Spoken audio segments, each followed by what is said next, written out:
ಶ್ರೀ ಗಣಪತಿ ಶಾರದಾ ಗುರುಭ್ಯೋ ನಮಃ. ಯತ್ರ ಯೋಗೇಶ್ವರ ಕೃಷ್ಣೋ ಯತ್ರ ಪಾರ್ಥೋ ಧನುರ್ಧರಃ ತತ್ರ ಶ್ರೀ ವಿಜಯ ಭೂತಿರ್ಧ್ರುವ ನೀತಿರ್ಮತಿರ್ಮಮ. ಶ್ರೋತೃಗಳಿಗೆ ಶ್ರೀ ಅಳಸಿಂಗರಾಚಾರ್ಯ ವಿರಚಿತ ಶ್ರೀ ವ್ಯಾಸ ಮಹರ್ಷಿ ಪ್ರಣೀತ ಶ್ರೀಮನ್ ಮಹಾಭಾರತದ ಶಾಂತಿ ಪರ್ವದಲ್ಲಿ ಭೀಷ್ಮನು ಯುಧಿಷ್ಠಿರನಿಗೆ ಜಯ ಲಕ್ಷಣಗಳನ್ನು ಬೇರೆ ಕೆಲವು ರಾಜಧರ್ಮಗಳನ್ನು ತಿಳಿಸಿದುದು ಎಂಬ 96ನೆಯ ಅಧ್ಯಾಯಕ್ಕೆ ಸ್ವಾಗತ. ಭೀಷ್ಮನು ಹೇಳುತ್ತಾನೆ, ರಾಜನು ಅಧರ್ಮದಿಂದ ಭೂಮಿಯನ್ನು ಸಾಧಿಸಲು ಅಪೇಕ್ಷಿಸಬಾರದು. ಒಂದು ವೇಳೆ ಅಧರ್ಮದಿಂದ ಜಯಶೀಲನಾದರೂ ಅಂತಹ ಅರಸನನ್ನು ಯಾರೂ ಗೌರವಿಸಲಾರರು. ಅಧರ್ಮದಿಂದ ಪಡೆದ ಜಯವು ಸ್ವರ್ಗ ಕಾರಣವೂ ಅಲ್ಲ, ಅದು ಸ್ಥಿರವಾಗಿಯೂ ನಿಲ್ಲದು. ಭರತ ಶ್ರೇಷ್ಠ, ಅದು ರಾಜನನ್ನು, ಅವನ ರಾಜ್ಯವನ್ನು ಅಧೋಗತಿಗೆ ತರುವುದು. ಯುದ್ಧದಲ್ಲಿ ಶತ್ರುವಿಗೆ ಕವಚವು ಹರಿದಾಗ, ಅವನು ಶರಣಾಗತನಾದಾಗ, ಅಂಜಲಿ ಬದ್ಧನಾಗಿ ನಿಂತಾಗ, ಆಯುಧವನ್ನು ತ್ಯಜಿಸಿದ್ದಾಗ ಅವನನ್ನು ಹೊಡೆಯಬಾರದು. ರಾಜನು ಪರಾಜಿತನಾದವನೊಡನೆ ತಿರುಗಿ ಮೇಲೆ ಬಿದ್ದು ಯುದ್ಧ ಮಾಡಬಾರದು. ಅಂತಹವನನ್ನು ರಾಜನು 1 ವರ್ಷದವರೆಗೆ ತನ್ನ ದಾಸನನ್ನಾಗಿ ಮಾಡಿಟ್ಟುಕೊಳ್ಳಬೇಕು. ಇದೇ ಅವನಿಗೆ ಪುನರ್ಜನ್ಮವಾದಂತಾಗುವುದು. ರಾಜನು ತನ್ನ ಪರಾಕ್ರಮದಿಂದ ಸಾಧಿಸಿ ತಂದ ಕನ್ಯೆಯನ್ನು 1 ವರ್ಷದವರೆಗೆ ವಿವಾಹದ ವಿಷಯವಾಗಿ ಪ್ರಶ್ನಿಸಬಾರದು.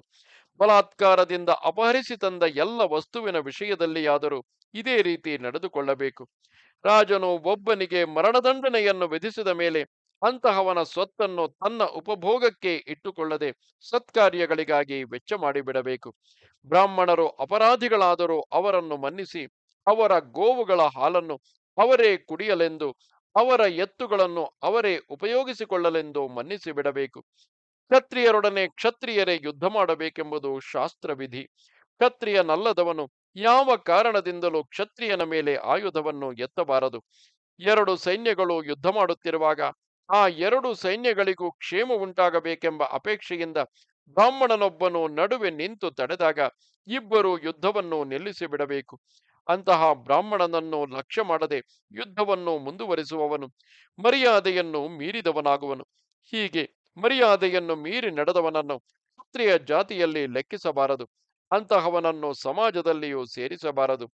ಜಯಾಕಾಂಕ್ಷೆಯುಳ್ಳ ರಾಜನು ಜಯ ಸಾಧನೆಗಾಗಿ ಮರ್ಯಾದೆಯನ್ನು ಮೀರಿಯಾಗಲಿ ಧರ್ಮ ಲೋಭದಿಂದಾಗಲಿ ಯಾವ ಕಾರ್ಯವನ್ನು ಮಾಡಬಾರದು. ಧರ್ಮ ಮಾರ್ಗದಿಂದ ಲಭಿಸಿದ ಜಯಕ್ಕಿಂತಲೂ ಉತ್ತಮ ಲಾಭವಿಲ್ಲ.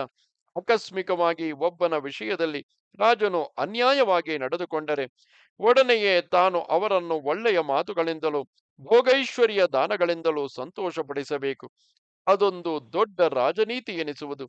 ಹಾಗಿಲ್ಲದಿದ್ದರೆ ರಾಜನಿಂದ ಹಿಂಸಿಸಲ್ಪಟ್ಟವರು ಅವನ ಶತ್ರುಗಳ ಕಡೆಗೆ ಸೇರಿಕೊಂಡು ಅವನ ಸಮೂಲ ನಾಶವನ್ನೇ ಬಯಸುವರು. ಅಂತಹ ರಾಜನಿಗೆ ವಿಪತ್ತುಗಳು ಒದಗಿದಾಗ ಸಂತೋಷದಿಂದ ಅವನ ವಿರೋಧಿಗಳಿಗೆ ಅನುಕೂಲಪಡಿಸುವರು.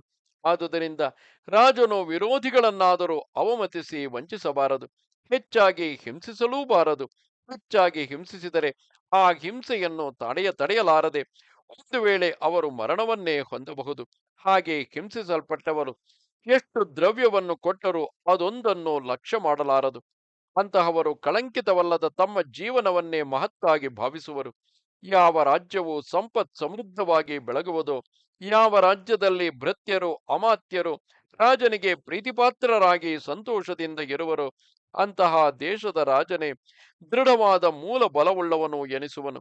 ಯಾವನು ಪೂಜ್ಯರಾದ ಋತ್ವಿಕ್ಕುಗಳನ್ನು, ಪುರೋಹಿತರನ್ನು, ಆಚಾರ್ಯರನ್ನು, ಇನ್ನೂ ಮಹಾವಿದ್ವಾಂಸರನ್ನು ಪೂಜಿಸುವನೋ ಅಂತಹವನು ಲೋಕ ವ್ಯವಹಾರಗಳನ್ನೆಲ್ಲ ತಿಳಿದವನೆನಿಸುವನು.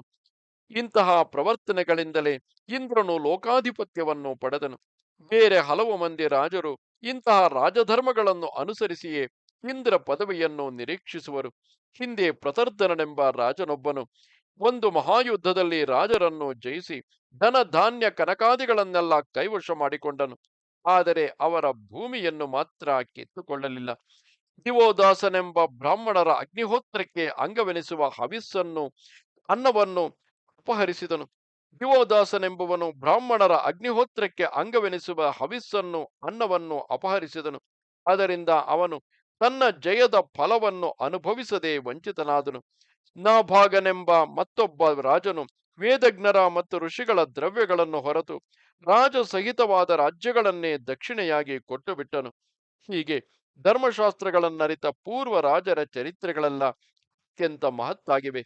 ಸಂಪತ್ತನ್ನು ಪಡೆಯಬೇಕೆಂದಿರುವ ರಾಜನು ತನ್ನ ವಿದ್ಯಾ ಬುದ್ಧಿ ವಿಶೇಷಗಳಿಂದಲೇ ಜಯವನ್ನು ಹೊಂದಲು ಯತ್ನಿಸಬೇಕಲ್ಲದೆ ಮಾಯೆಯಿಂದಾಗಲಿ ಡಂಭದಿಂದಾಗಲಿ ಅದನ್ನು ಅಪೇಕ್ಷಿಸಬಾರದು ಎಂದನು. ಇದು 96ನೆಯ ಅಧ್ಯಾಯವು. ನಮಸ್ತೆ ಶಾರದೆ ದೇವಿ, ಕಾಶ್ಮೀರ ಪುರವಾಸಿನಿ, ತ್ವಾಮಹಂ ಪ್ರಾರ್ಥೆಯೇ ನಿತ್ಯಂ, ವಿದ್ಯಾದಾನಂಚ ದೇಹಿಮೆ. ನಮಸ್ಕಾರ.